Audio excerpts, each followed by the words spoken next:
معلمتنا القرآن مخدومتنا الانسان الصدیقۃ الکبریٰ الرازیۃ المرضیہ عالمۃ غیر معلمہ وبلقیس حجرۃ تقدیس الجلال وآسیۃ التکمیل والکمال ثانی زہرا سیدہ زینب سلام اللہ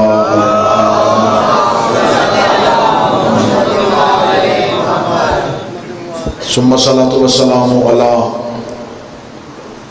اشرف الانبیاء والمرسلین وأولادہ الطیبین الطاہرین المعصومین ولعن اللہ تعالی علی اعدائہم اجمعین اما بعد فقد قال حق سبحانہ تعالی فی کتابہ المجید وفرقان الحمید وهو اصدق الصادقین وقولہ الحق بسم اللہ الرحمن الرحیم ثم ورثنا الکتاب الذین اصطفینا من عبادنا بلند الصلوات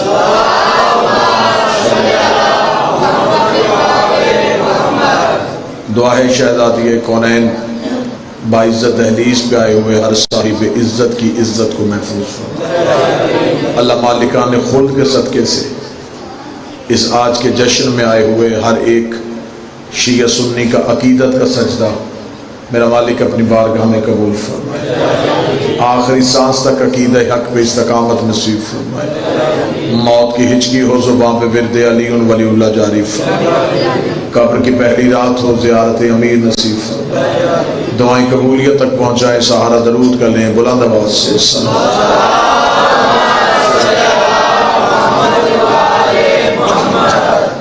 اجازت ہے ذکر شروع کیا جائے۔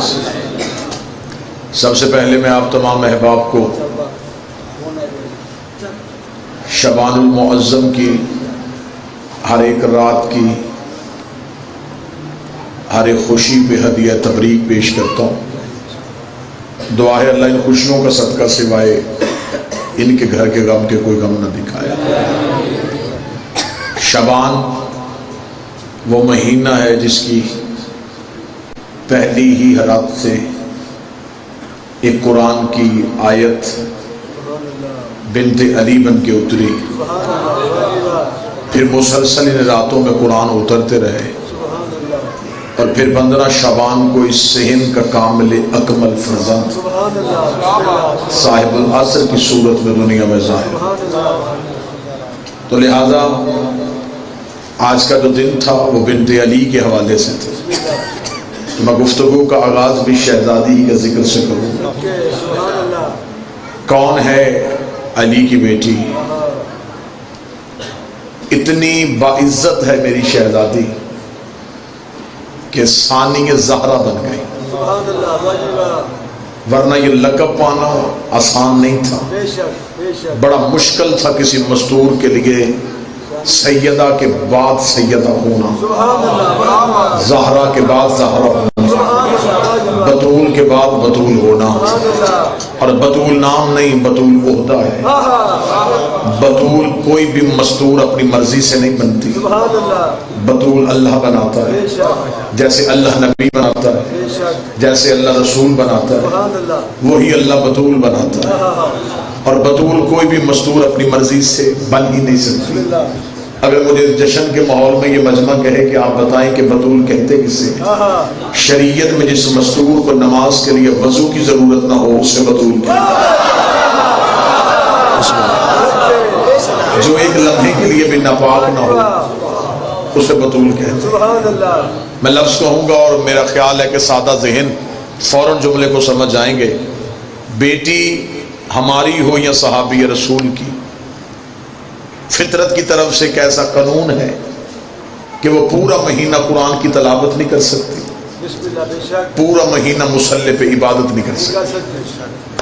میں نے ادب کے پیرائے میں بات سمجھانے چاہی، بطول کسے کہتے ہیں؟ میں لفظ پھر کہتا ہوں، بیٹی ہماری ہو یا صحابی رسول کی، یہ قانون اللہ کی طرف سے اسے دیکھنا پڑتا ہے۔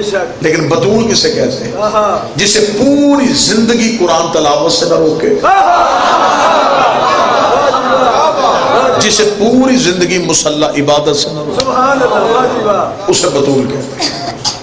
جناب مریم بطول تھیں لیکن چھوٹی، سیدہ بطول ہیں لیکن بڑی۔ اب اسی مجمع کے سامنے اگر میں بات کھولوں کہ مریم چھوٹی کیوں، زہرا بڑی کیوں، تو میں لفظ کہہ دیتا ہوں، مریم ہے بغیر شوہر کے بطول۔ بسم اللہ، جو پڑھے لکھے احباب تشریف فرمان ہے، جناب مریم ہیں بغیر شوہر کے بطول۔ بغیر شوہر کے بطول ہونا آسان ہے، زہرا ہے شوہر کے ساتھ بطول۔ اگر بات ابھی بھی سمجھ نہیں آئی تو میں بات پھر پیچھے لے کے جاتا ہوں۔ یہ بات مشکل تھی، آپ میں سے کوئی بولنا یا نہ بولنا، اس لیے کہ بات مشکل تھی۔ شوہر کے بغیر بطول ہونا، شوہر کے ساتھ بطول ہونا۔ اگلی بات بھی آسان ہے، تائید بھی مجھے پورے مجمع کی چاہیے۔ مریم کا ایک بیٹا معصوم ہے، زہرا کے 11 بیٹے معصوم ہیں۔ مریم چھوٹی بطول ہے، مریم کا صرف عیسیٰ معصوم ہے، زہرا کے 11 بیٹے معصوم ہیں۔ مریم کا صرف عیسیٰ، زہرا کے 11۔ زمانے کو پتہ چل جائے گا چھوٹی بطول کون ہے، بڑی بطول کون ہے۔ جب بطول چھوٹی مریم، اس کا بیٹا بھی آ جائے گا، بڑی بطول زہرا، اس کا بیٹا بھی آئے گا۔ وقت نماز پہ اس وقت زہرا کا بیٹا مریم کے بیٹے سے کہے گا کہ اے مریم کا بیٹا، تقدم یا ابن مریم، مریم کا بیٹا تو اگلے مصلی پہ آؤ، میں پچھلے مصلی پہ آؤں۔ عیسیٰ کام کے کہے گا میری جرت ہے میں زہرا کے بیٹے کو نماز پڑھاؤں، میرا بارہواں اگلے مصلی پہ ہوگا، عیسیٰ پچھلے مصلی پہ ہوگا، اور میرے 12ویں کے پاؤں میں عیسیٰ اپنا سر رکھ کے دنیا کو بتائے گا جس کا آخری بیٹا عیسیٰ جیسے نبی کے پیچھے ایک نماز نہیں پڑھتا، اس کا باپ کسی بت پرست کے پیچھے نماز نہیں پڑھ سکتا۔ جس کا بیٹا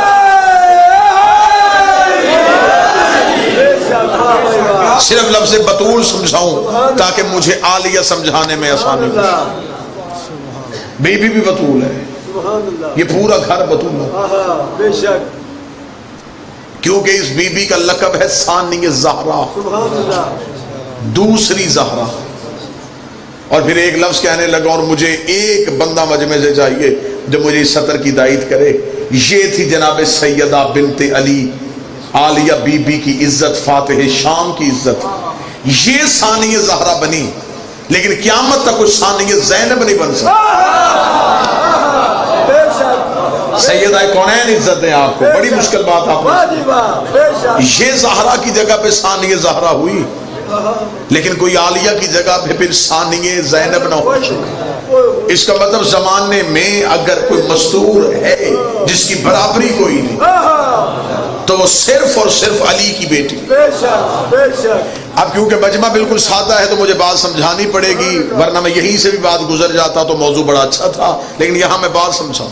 میں نے جملہ کہا کہ سب سے زیادہ جناب مریم، آسیہ، حوا، سارہ، یہ جتنی معظم بیویاں جس کا ذکر قرآن میں ہے، ان سب سے زیادہ عزت نبی کی بیٹی کی۔ جناب زہرا مریم سے بھی افضل، حوا سے بھی افضل، آسیہ سے بھی افضل، سارہ سے بھی افضل۔ لیکن پھر جناب زہرا پہ آ کے فضیلت رکی۔ پھر علی کے گھر یکم شبان کو ایک بیٹی آئی، اس نے اپنی عزت اتنی بڑھائی کہ وہ جناب سیدہ کے برابر ہو گئی۔ اب پھر اس کے بعد کوئی بھی ثانی زینب نہ ہو سکا۔ اب میں ایک ہی بات میں پوری گرہ کھولنے لگا ہوں۔ جناب حوا کی بہت عزت ہے، سب سے پہلی عزت دار مستور جناب حوا ہے، لیکن جناب حوا یہ نہیں بتا سکتی کہ باپ کی عزت کیا ہے۔ جناب حوا نہیں بتا سکتی کہ ماں کا احترام کیا ہے، اس لیے کہ حوا کی ماں بھی نہیں، حوا کا باپ بھی نہیں۔ حوا کے پاس سیرت میں ہر چیز ہے، لیکن ماں باپ کی عزت نہیں، کیونکہ تھے نہیں۔ اس کا مطلب دوسری عزت والی بی بی جناب مریم، مریم بہت عزت والی ہے، لیکن مریم نہیں بتا سکتی کہ شوہر کا احترام کیا ہے۔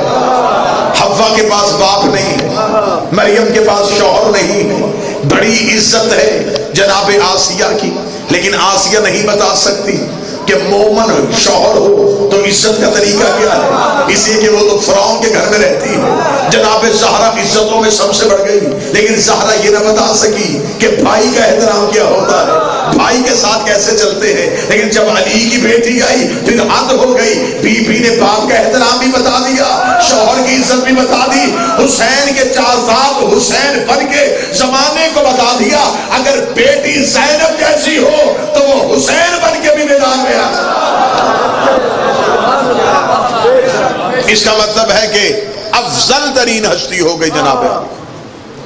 اب یہاں میں ایک جملہ کہوں گا کیونکہ ہمیں اگر عالیہ کی فضیلت بھی پڑھنی ہے تو وہ مصیبت سے پڑھنی ہے، کیونکہ اس بی بی کی پوری زندگی میں مصائب، لہذا بہت آپ بڑے بڑے خطبہ کو دیکھیں گے وہ جناب عالیہ کی عزت ڈھونڈ ڈھونڈ کے پڑھیں گے، کیونکہ بی بی کی پوری زندگی میں مصائب ہے۔ اب بی بی کے مصائب میں سے میں فضائل نکالنے لگا، فضائل پڑھ رہا ہوں میں۔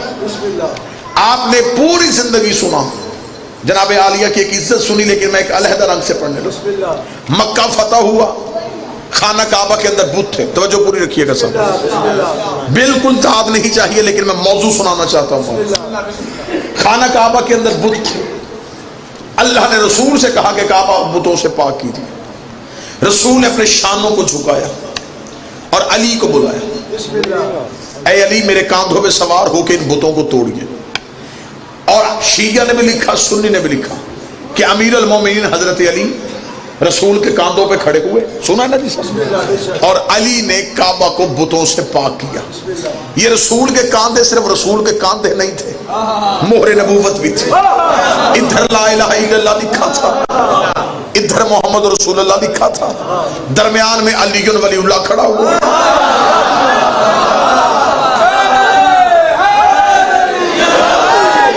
لا الہ بھی قائم علی ولی اللہ کی وجہ سے، محمد رسول اللہ بھی قائم علی ولی اللہ کی وجہ سے، اور رسول نے مولا علی کے کاندھوں پہ کھڑے ہو کے بتوں کو توڑا۔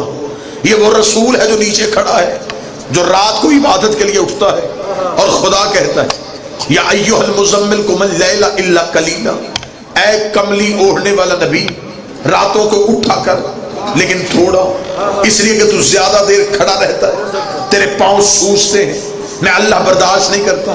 جو اللہ نبی کے پاؤں پہ سوجن برداشت نہیں کرتا، وہی اللہ کہہ رہا ہے کاندھے جھکا، علی کو کاندھوں پہ کھڑا کر۔ یار میرے مالک رسول اللہ، یہ وہی علی ہے جس نے زمین پہ بیٹھ کے انگلی کے اشارے سے آسمان کا سورج پلٹایا تھا، علی زمین پہ کھڑے ہو کے انگلی کا اشارہ کرتے، بت پھر بھی گر جانے تھے۔ جو رسول انگلی کے اشارے سے چاند دو ٹکڑے کر سکتا ہے، کیا وہ رسول زمین پہ کھڑا ہو کے بتوں کو نہیں گرا سکتا تھا؟ طاقت نبی کے پاس بھی تھی، طاقت علی کے پاس بھی تھی، لیکن پھر بھی خدا کا حکم آیا نہیں نبی تیرے کاندھوں پہ علی کو کھڑا کرنا ہے۔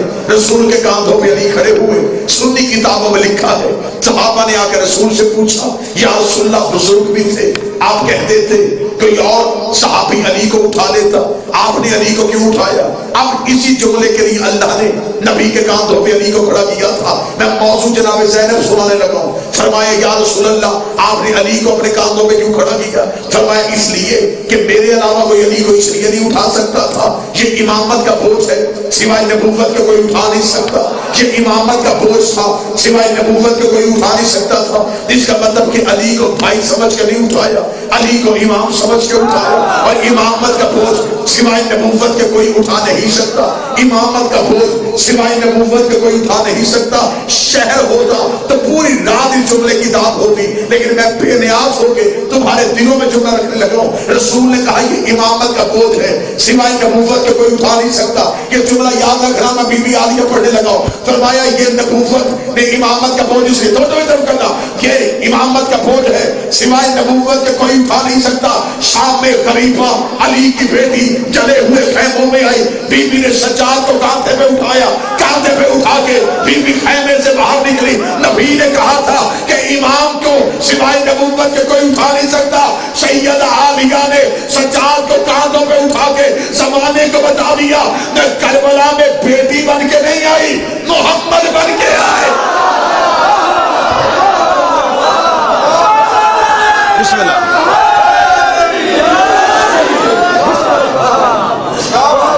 متوجہ صاحب،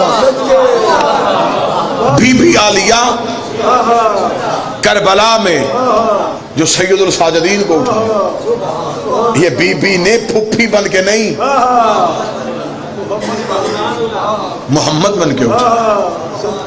کتنی عزت تھی عالیہ کی کہ بی بی کے ہوتے ہوئے دو امام خاموش رہتے تھے، سبحان اللہ، بے شک جناب سید الساجدین اور مولا باقر العلوم، دو اماموں کے ہوتے دربار میں خطبے بی بی نے دیے، بے شک بے شک، بازار میں خطبے بی بی نے۔ اب میں جملہ کہنے لگا ہوں، آپ نے ہمیشہ ذاکرین سے سنا، جب بی بی بولی تھی تو بی بی کا لہجہ اپنا نہیں تھا، ایسا ہی ہے۔ کس کے لہجے میں بولی تھی؟ مولا علی کے لہجے میں۔ اب اگر یہ مجمع میرے ساتھ، میں بڑا سمجھا کے موضوع پڑھ رہا ہوں تاکہ آپ کے دلوں میں موضوع اتار سکوں۔ بی بی بازار شام نے بولی تھی تو کس کے لہجے میں؟ مولا علی کے لہجے میں۔ اب یہی مجمع مجھے بول کے بتائے، معراج میں جب پردے کے پیچھے اللہ بولا تھا، کوئی ہے جو قدر کرنے والا؟ تو کس لہجے میں بولا تھا؟ علی کے لہجے میں۔ اس کا مطلب ہے کہ دو جگہوں پہ علی کا لہجہ استعمال ہوا، یا معراج کے پردے میں یا شام کے بازار میں۔ اب میری سمجھ نہیں ہے کہ وہاں زینب بول رہی ہے یا یہاں توحید بول رہی ہے۔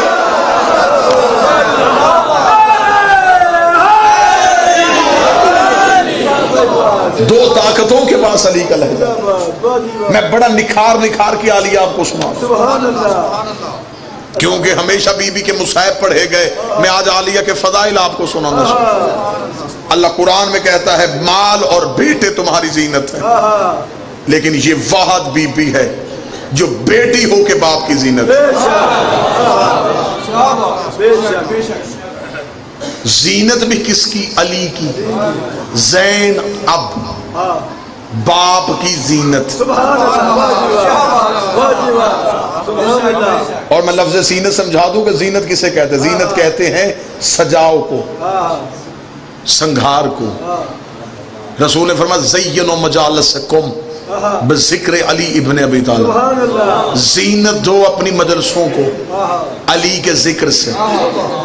اب میں تمہیں سیدہ کا اسم سنانے لگا ہوں۔ رسول کہتے ہیں زینت دو مجلسوں کو علی کے ذکر سے۔ وہ مجلس نہیں ہوتی جس میں علی نہ ہو، اس کا مطلب علی ہے تو مجلس ہے، علی زینت ہے مجلس کی۔ زینت کے بغیر مقصد فوت ہو جاتا ہے۔ اب بی بی ہے باپ کی زینت۔ جیسے علی کے بغیر مجلسی اچھی نہیں لگتی، ویسے عالیہ کے بغیر فضائل علی بھی اچھا نہیں۔ موضوع پسند ہے تو میں سیدہ پڑھوں، میں بھی صرف یکم شعبان کا جشن آپ کے سامنے کھولوں۔ یہ جو مولا امیر المومنین کے گھر میں یہ جو قرآن کی آیت آج اتری ہے، اس بی بی کی عزت کیا ہے؟ مشکل سے مشکل دعا مانگیے گا، یقیناً اس موضوع کا تقدس اتنا ہے کہ دعائیں ضرور قبول ہوں۔ اب میں بالکل فضائل پڑھ رہا ہوں، مصائب نہیں، ایک لمحے کے لیے بھی، کیونکہ جشن بی بی پہنچی ہے نا جب دربار میں، جب دربار ملعون میں بی بی پہنچی ہے تو اس وقت ملعون کے پاس کچھ سفیر بیٹھے ہوئے تھے، اور وہ سفیر یزید سے پوچھ رہے تھے، یزید یہ تو نے کیا کیا؟ تو نے اپنے ہی نبی کا بیٹا قتل کروا دیا، کلمہ بھی دوسری نبی کا پڑھتا ہے، کیا وجہ تھی؟ تیری دشمنی کیا تھی حسین سے؟ اب یزید انہیں مطمئن کرنے کے لیے وجہ بتا رہا تھا۔ یزید نے کہا میں نے قتل اس لیے کروایا کہ حسین میرے اختیارات کو نہیں مانتا تھا، کیونکہ یہ میرے پاس جو خلافت ہے وہ یہ سمجھتا تھا ملعون یہ اللہ کا دیا اختیار ہے، اس کا جو اللہ نے مجھے اختیار دیا تھا حسین نے نہیں مانا، میں نے حسین کا قتل کر دیا۔ وہ بار بار سفیروں سے کہہ رہا تھا حسین میرے اختیار نہیں مانتا، توجہ میری طرف کرنا، حسین میرے اختیار نہیں مانتا تھا، حسین میرے اختیار نہیں مانتا۔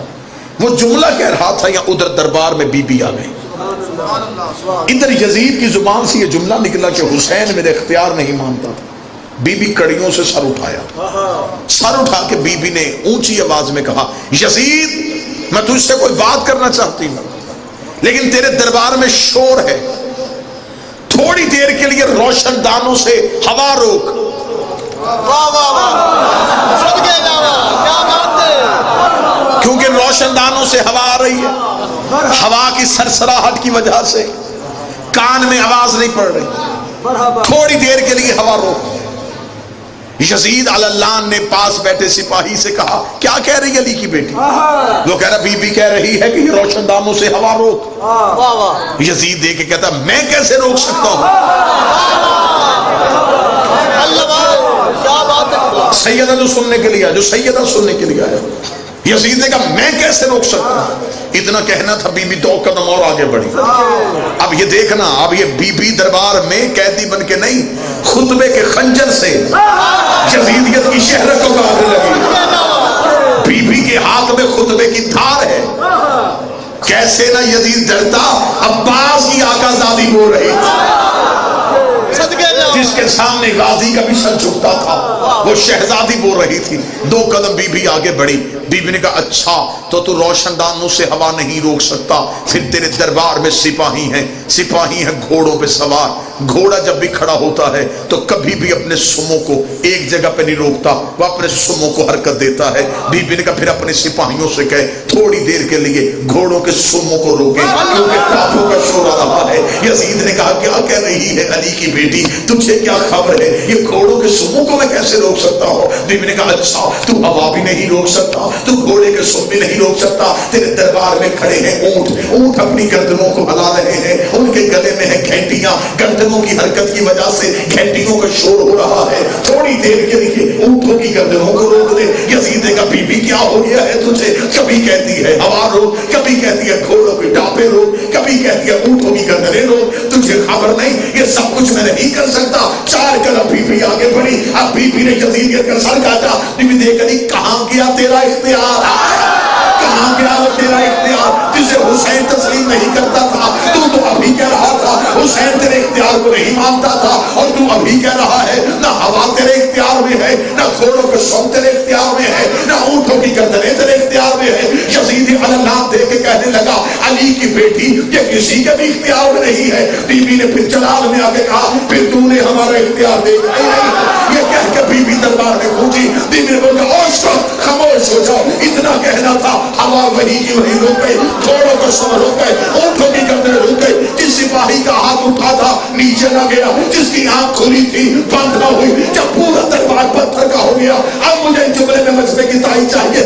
سرکار پاک العلوم کہتے ہیں جب اس اسلام نے ہماری اماں بولی تھی تو مولا کہتے ایسے لگ رہا تھا جیسے بتوں کے چھرمٹ میں کعبہ بول رہا ہو، جیسے انسانوں میں نہیں، جیسے بتوں کے چھرمٹ میں کعبہ بول رہا ہو۔ جب علی کی بیٹی جلال میں آ کے بولی، یزید کے چہرے میں موت کی زردی آئی، دیکھا علی کی بیٹی روحیں واپس کر دے، تو نے پورے دربار کو پتھر کا کر دیا، اتنا کہنا تھا۔ بی بی 2 قدم اور آگے بڑھی، بڑھ گئی اب بتا کہتی تو ہے یا ہم ہے؟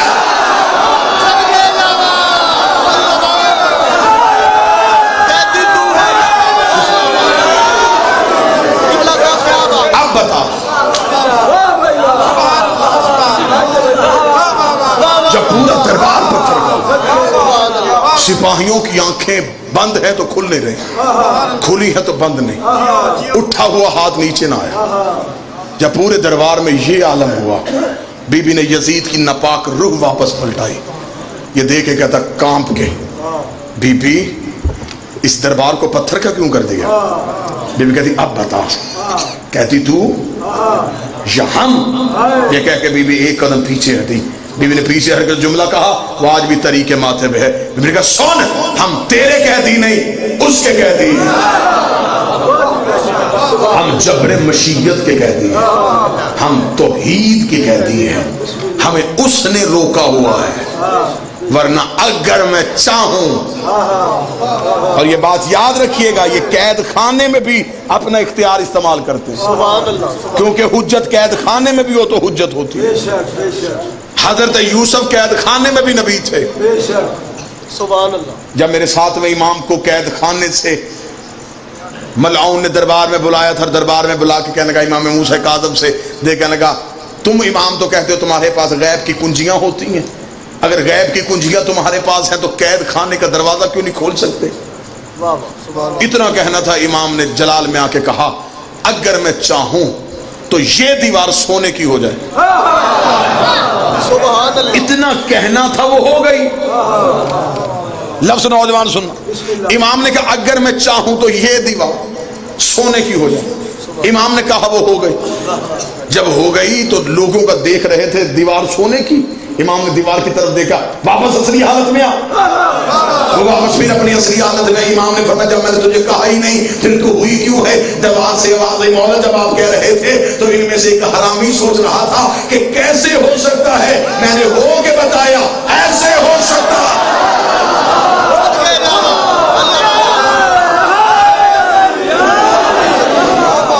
یہ سوچ رہا تھا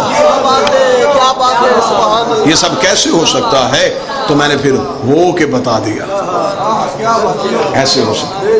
اسی بادشاہ کا ایک لفظ مجھے اور یاد آ گیا. بار بار ہارون نے کوشش کی کہ امام کا قتل ہو سکے, قتل نہیں ہو رہا تھا. اس نے قید خانے میں اتنی سختیاں دی کہ شاید اذیت کی وجہ سے امام شہید ہو گئے, لیکن اسے خبر نہیں تھی یہ اذیت امامت کے آگے کچھ بھی نہیں. آخر اس نے ایک مشورہ کیا. اس نے کہا ایسے کریں, جنگل سے شیروں کو لائیں, شیر پکڑ کے لا کے انہیں رکھا جائے بھوکا, مسلسل بھوکا اور پیاسا رکھا جائے, پھر انہیں ایک پنجرے میں بند کیا جائے, اور امام موسیٰ کاظم کو بلا کے امام سے کہا جائے کہ ان میں سے ایک اعلیٰ نسل کا شیر تو ذرا بتائیں کون سا ہے. جب امام اسے بتانے کے لیے جائیں گے تو شیر امام پہ حملہ کر دیں گے, شیر امام کو کھا جائیں گے, اور ہم کہہ دیں گے کہ ہمیں کیا خبر, ہم تو امام کو لے کے آئے تھے اعلیٰ نسل کا شیر ڈھونڈنے, جانوروں نے حملہ کر دیا, امام بھی قتل ہو جائے گا, الزام بھی حکومت پہ نہیں آئے گا. لیکن اس بدبخت کو یہ نہیں پتا تھا کہ امام ہر مخلوق کا امام ہوتا ہے, صرف انسان نہیں, چرند پرند ان پہ حجت کا اختیار ہوتا ہے. امام اب کڑیوں میں ہے, ذہن میں نقشہ, ہاتھ کڑیوں میں ہے. امام زندان سے آئے, پنجرے میں شیروں کو بند رکھا ہوا, سپاہیوں کا رش ہے, دربار میں لوگ بھرے ہوئے. ہارون نے کہا فرزند رسول زحمت آپ کو اس لیے دی, مجھے اپنے پالنے کے لیے ایک اعلیٰ نسل کا شیر چاہیے. یہ زیادہ شیر لے آئے ہیں, ان میں سے آپ ذرا تلاش کر کے بتائیں گے کہ اعلیٰ نسل کا کون سا. یہ کہنا تھا, امام نے اس کی طرف دیکھا. امام نے کہا اچھا تو تجھے خبر ہو گئی کہ اعلیٰ نسل کی پہچان ہم ہی رکھتے ہیں.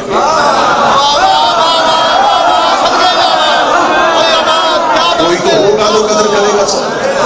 امام نے کہا تجھے اتنا پتا چل گیا کہ اعلیٰ نسل ہم ہی کے ذریعے سے پہچانے جاتے ہیں. امام نے کہا تالا کھولو. سپاہیوں نے کہا ہیں امام کو تو پتہ ہی نہیں چلا, انہوں نے تو کہہ دیا تالا کھولو. تالا کھولنا تھا, امام کا پہلا قدم پنجرے میں گیا, جانا تھا. شیر امام کو آتا ہوا دیکھا, پنجوں پہ اٹھے دوڑے, لوگوں نے سمجھا کہ حملہ کرنے لگے, لیکن یہ زیارت کے لیے ترسے ہوئے تھے.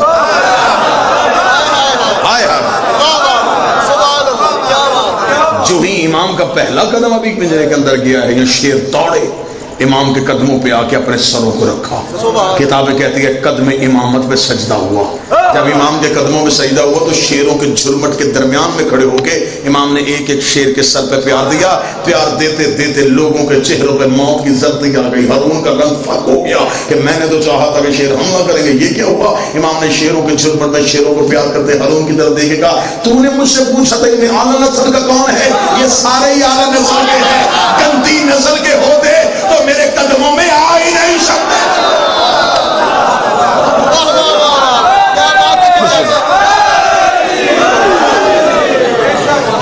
اس کا مطلب ہے جو علی کی بیٹی بولی بات تو بی بی دربار میں بھی تحفظ دین کے لیے بولی.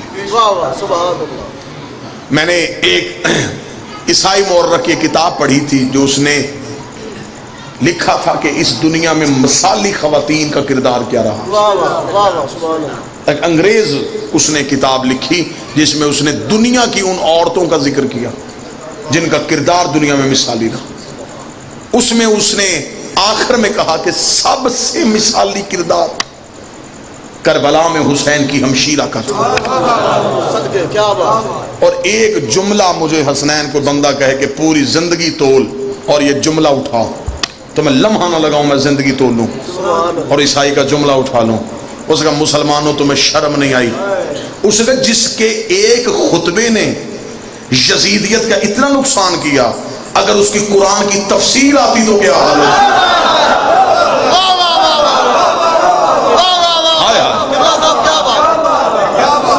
جو چند لمحے بولی اور اسلام کو منشور دے گئی. 2 خطبے آج بھی اسلام کے چہرے پہ چمک رہے ہیں. ایک رسول کا غدیر کا خطبہ، ایک عالیہ کا بازار شام کا خطبہ. ہاں میں جملہ اگلا پڑھوں گا اور مجھے چاہیے کہ مجمع میں سے داد کی آواز نہ آئے لیکن چہروں میں رونق چاہیے. ایک رسول غدیر میں بولے تھے، ایک عالیہ بازار شام میں بولی تھی. دونوں خطبوں میں ایک فرق تھا، وہاں ولایت پہنچائی جا رہی تھی، یہاں ولایت منوائی جا رہی تھی. وہاں علی ولی اللہ پہنچایا جا رہا، منوائی جا رہی تھی، یہاں ولایت علی منوائی.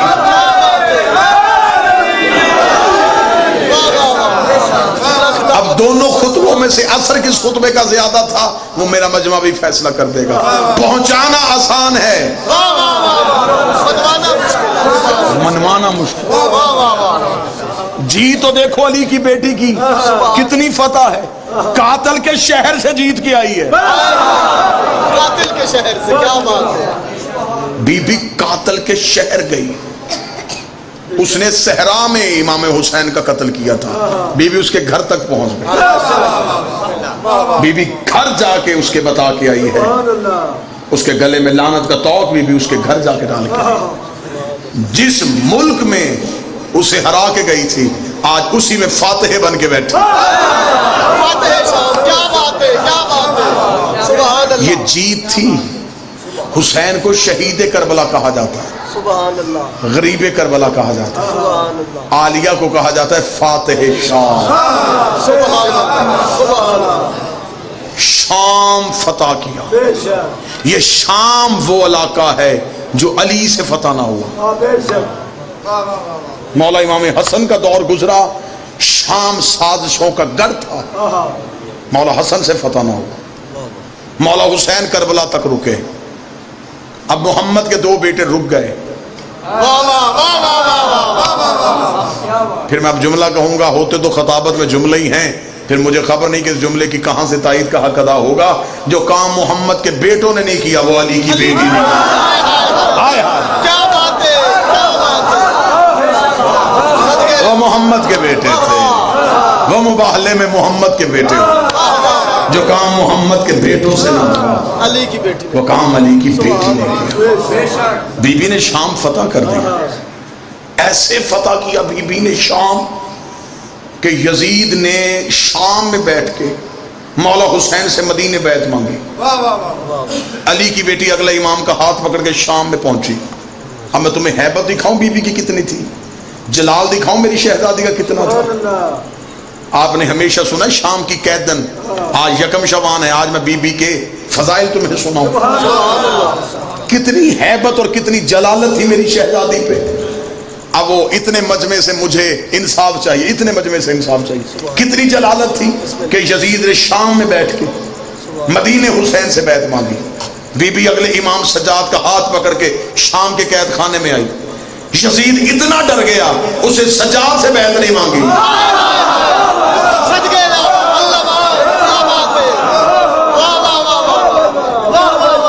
اس نے مولا حسین سے بیعت مانگی تھی. تو مولا سجاد بھی تو امام ہی تھے. سبحان اللہ. جو اختیار حسین کے پاس تھا وہی سجاد کے پاس. کہہ دیتا کہ حسین نے بیعت نہیں کی تو کر لے، لیکن اسے خبر تھی سجاد اکیلا نہیں، علی کی بیٹی بیٹھی ہے. یہی وجہ ہے جب یزید نے سجاد مولا سے کہا تھا میں قید آزاد کر رہا ہوں، مولا سجاد نے کہا فیصلہ میں نے نہیں کرنا، فیصلہ میری ماں کرے گی. کیونکہ یزید سہما ہوا تھا علی کی بیٹی کے خطبوں سے. اتنا ڈرا تھا، وہ چاہتا تھا بی بی شام چھوڑ دے. بی بی نے کہا اب جاؤں گی تو پھر آؤں گی، جب پھر آؤں گی تو پھر کبھی نہیں جاؤں گی. شام میں راج کروں گی. اور شام میں آج بھی جو بشار الاسد حکومت ہے وہ نصیری ہے. اس وقت 2019 میں جو شام میں گورنمنٹ کر رہے ہیں وہ خاندان نصیری ہے. وہ علی کو اللہ کہتا ہے. کتنا جیتی ہے علی کی بیٹی.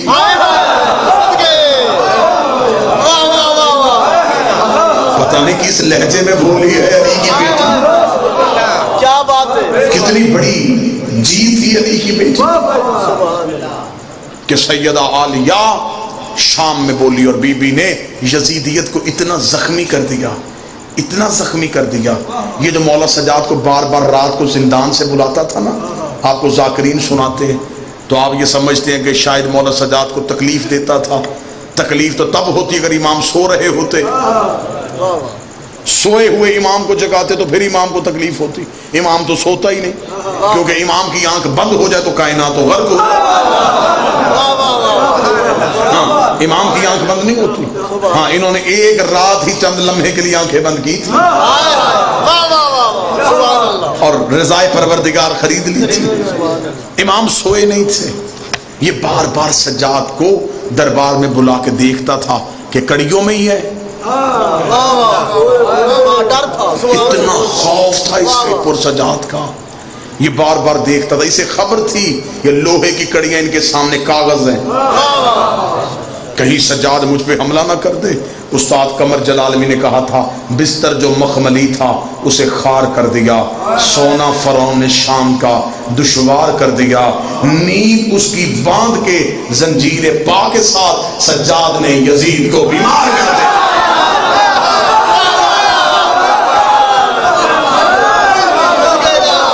بستر جو مخملی تھا اسے خار کر دیا، بستر جو مخملی تھا اسے خار کر دیا، سونا فرعون شام کا دشوار کر دیا، نیند اس کی باندھ کے زنجیر پا کے ساتھ سجاد نے یزید کو بیمار کر دیا.